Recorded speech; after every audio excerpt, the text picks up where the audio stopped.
built in. I think that complexity is going to really reduce when this is fully understood, because I believe we can make way with the strong and weak force.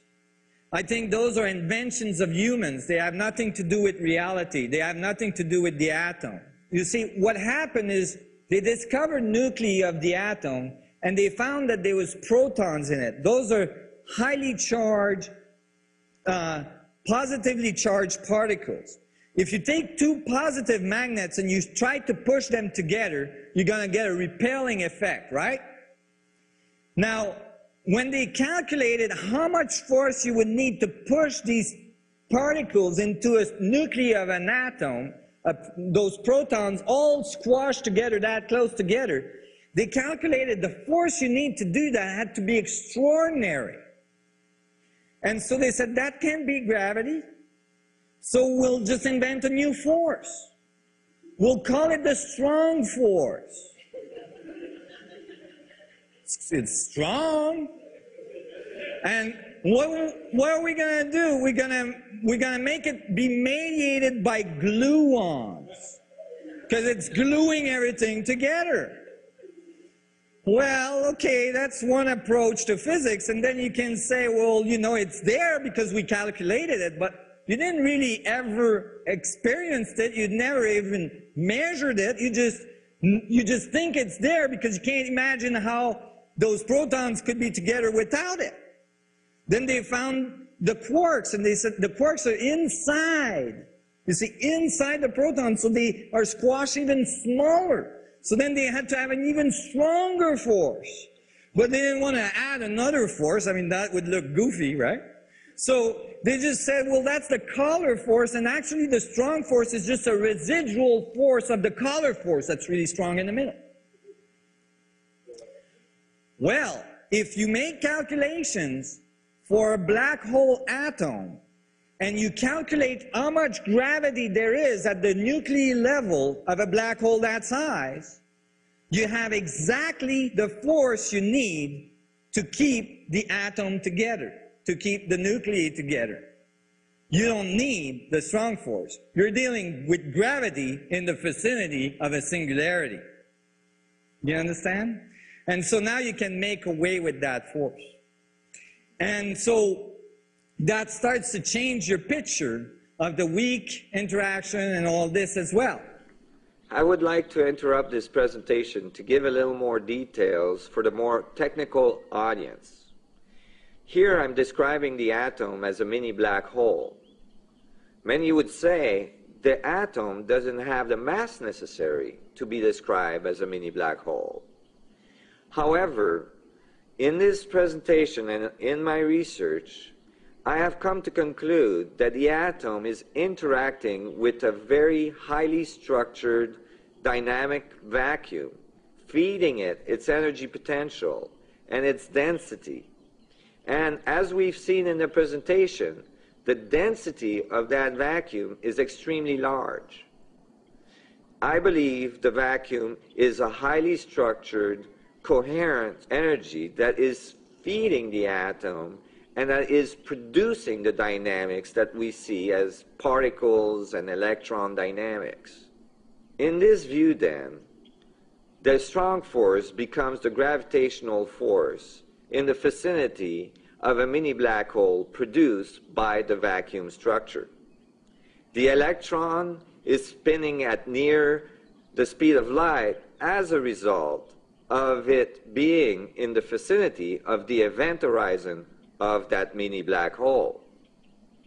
All this gives us a brand new picture of the physics of creation. Let's continue with our presentation.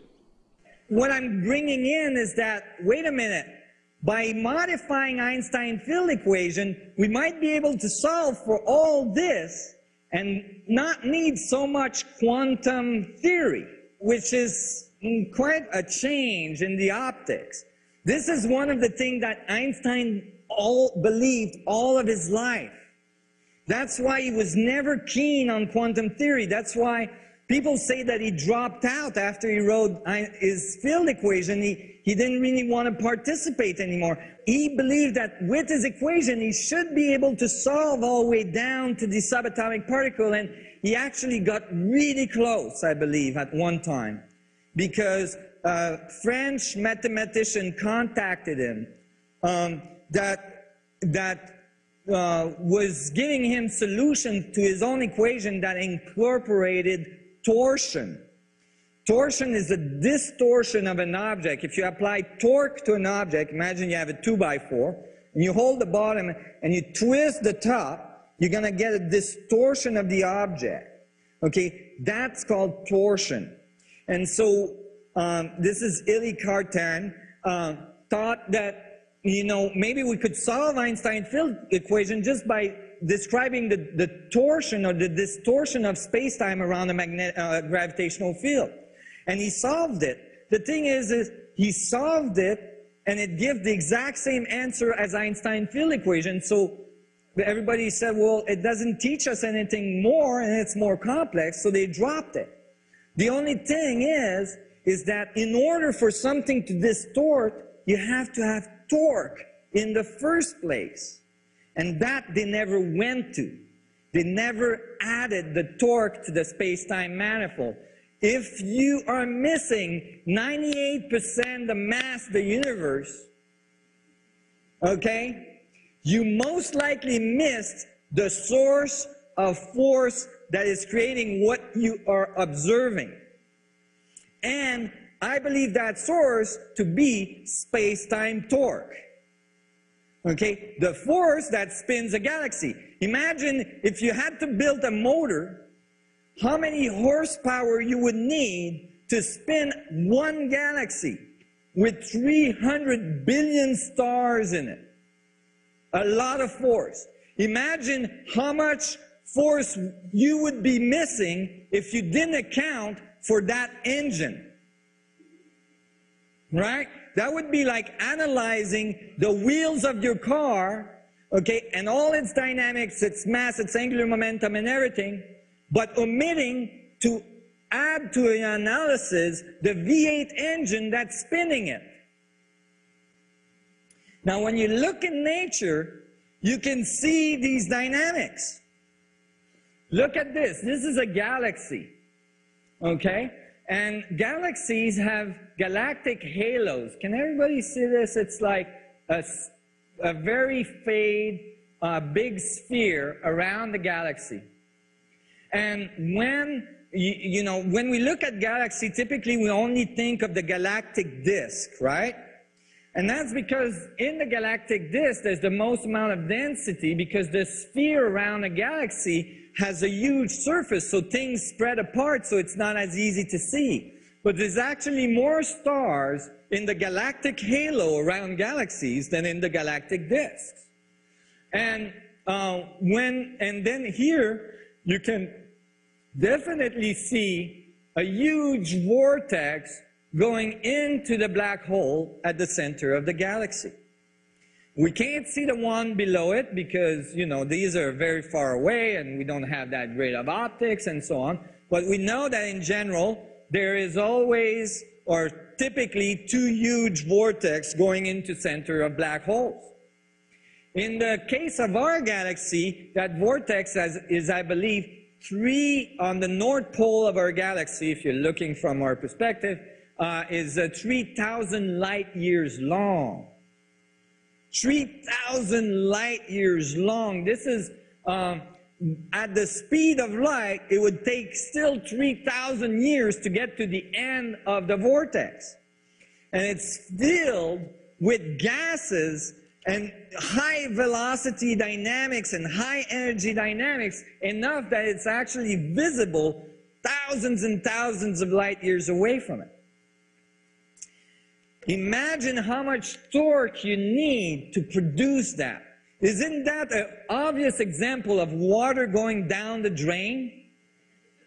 Okay, now you'd say, well, wait a minute, when we see these vortices and we follow the particles, they're spitting out.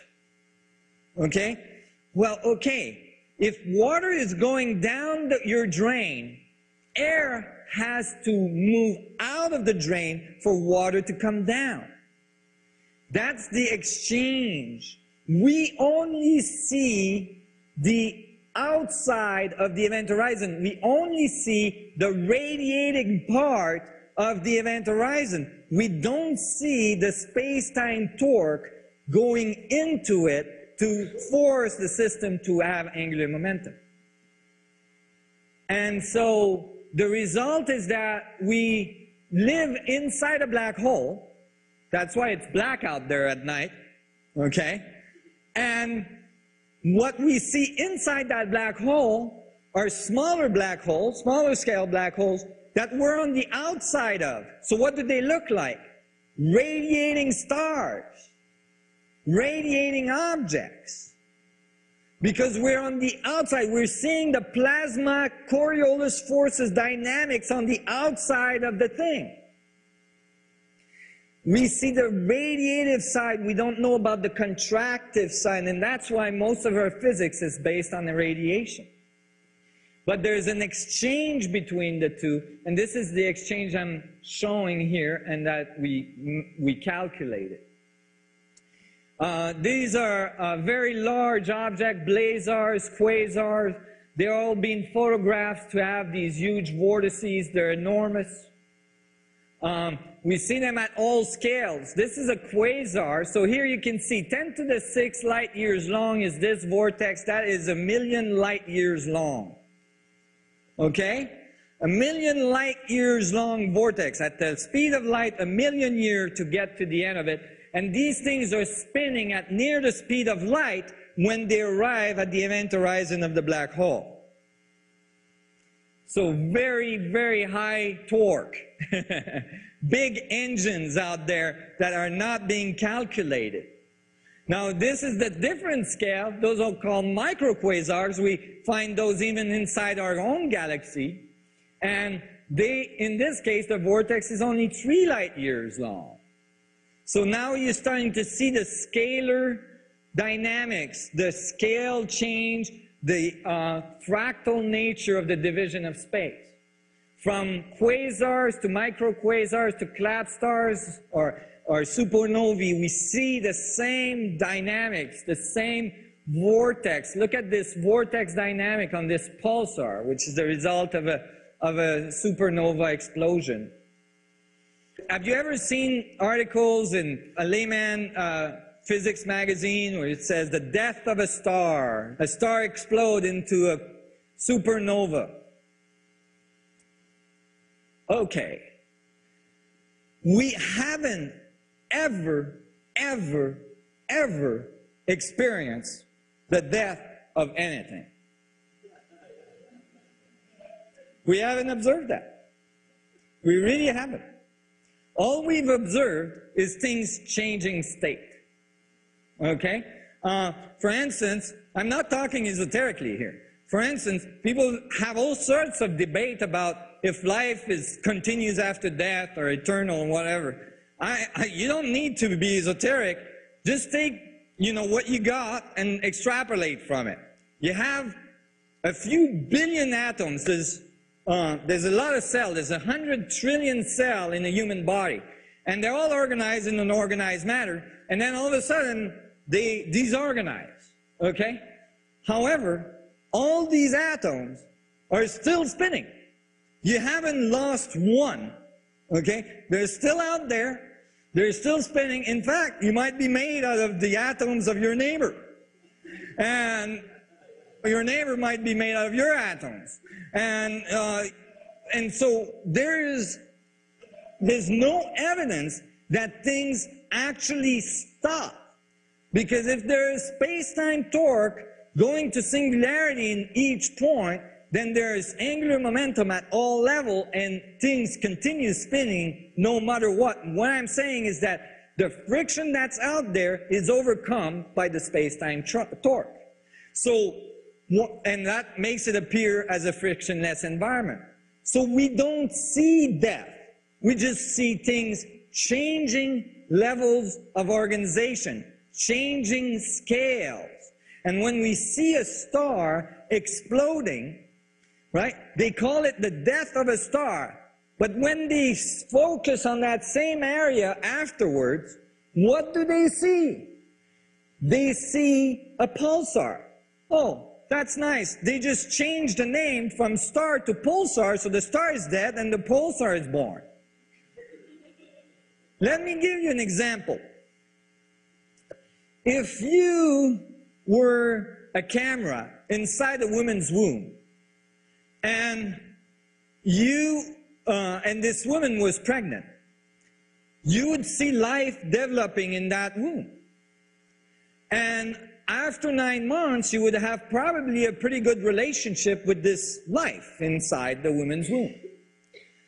All of a sudden, there's a big earthquake in your world, and waters disappear, and there's an opening that opens in the little black hole at the end of this hip joint, and this being that you had a relationship with disappears through that hole. You would experience death. You would think this being is dead. The person on the other side experienced life crossing the event horizon.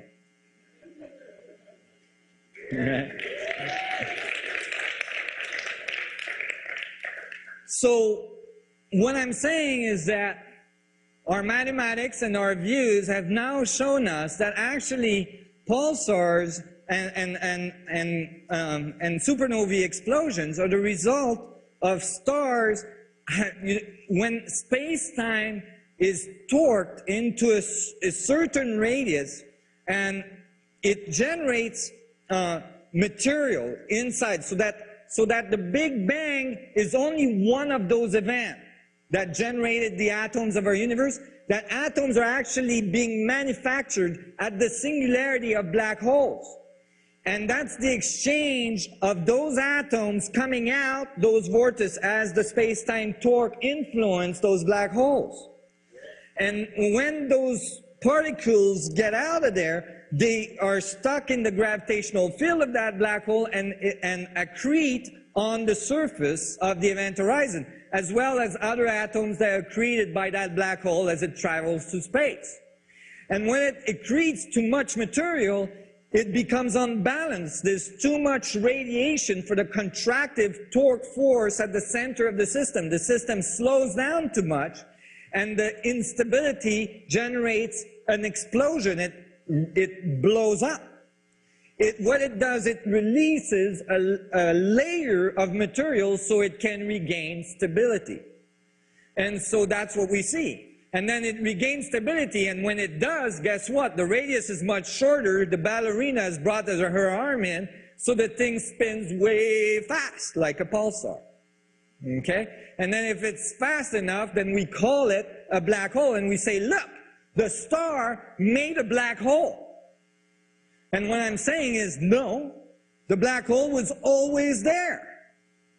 What we observe now is the dynamics of that black hole much closer to the event horizon, so we see the X-ray emission and all this stuff that we wouldn't observe before. By the way, all these things are X-ray emitters, from atoms all the way down to up to galaxies and so on. So do you see how the picture is a little different?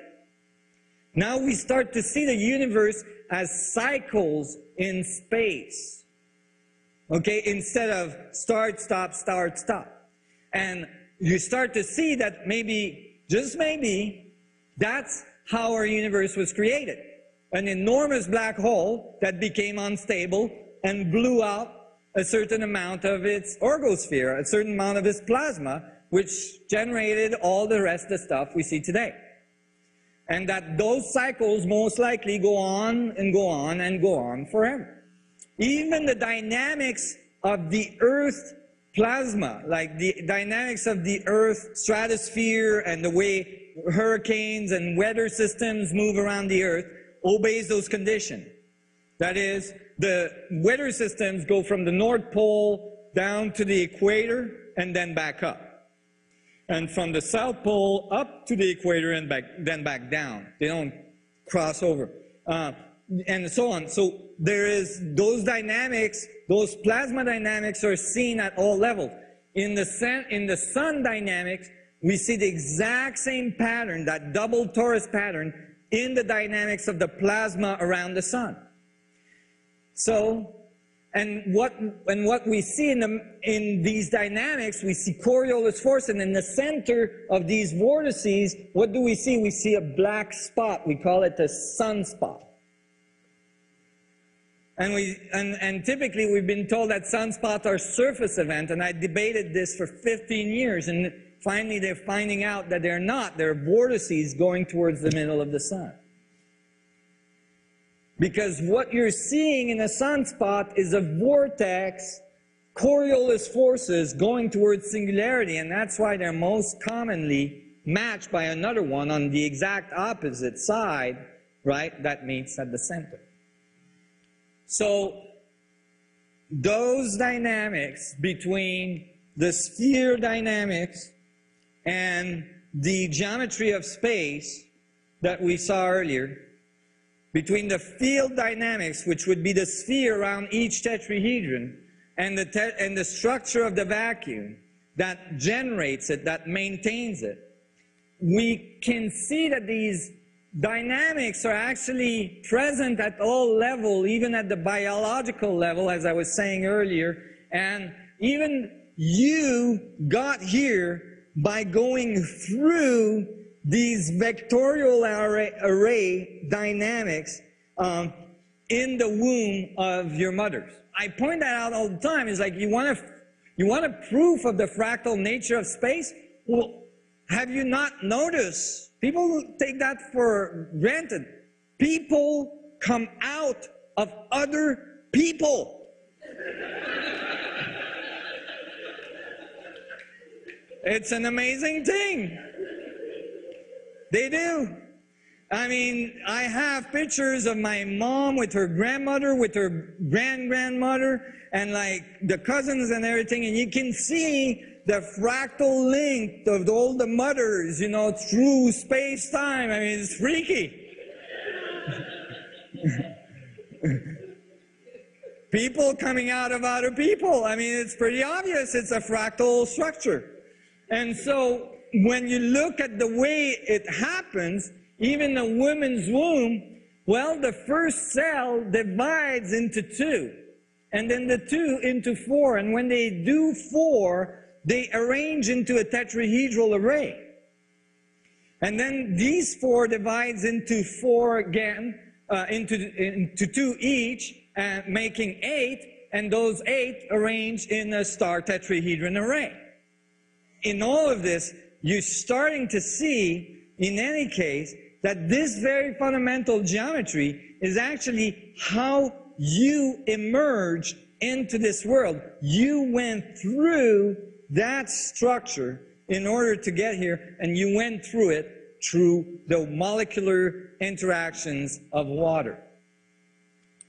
And if we look at what really generates this placements of molecules or cells, well, there's a strand of code inside the nuclear cell that we call the DNA code. And this DNA code is really, you know, an interesting thing, because if we look at the dynamics of that code, it has that spiral kind of torque field look to it. And assuming that these energy levels for cells are correct, and that we can actually describe the cells as like mini black holes interacting things, we would see that at the nuclei, we would see that at the center of the cell, we would see these spiral-like structures.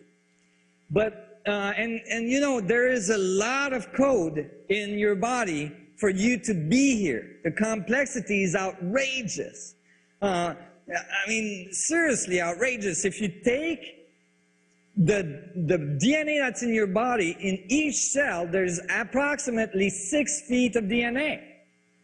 And if you put all these strands of DNA end to end, you could wrap it around the world 5 million times around the world, 4 to 5 million times around the world.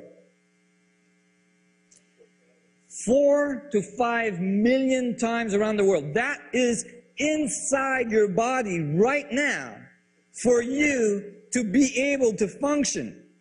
So that all the cells know what everybody else is doing and everybody is organized and all the information is moving through and all this is happening because there's a fundamental codonic interaction of the proteins that permits it. And guess what that code is based on? Well, the codon structure of DNA are based on a 4 to the third, relationship, which is 64 codon possibilities of combination. I find it interesting that this, 64 possibility codes that generates the amino acids of DNA and so on, matches what we call the affine connection metrical space that Einstein used to produce his field equation, the space-time manifold. It's called the affine connection, and it has a 64-element metric that generates a component for the space-time manifold structures. So then we have a direct link here between the space-time information, the space-time torque, and the way DNA is. Like DNA is like the transducer from space-time information moving through into the world and gathering information. You're like a probe for space-time looking back at itself from the outside and gathering information about its existence. Now, please don't go to your shrink and say, I think I'm a space-time probe, because you might get in trouble.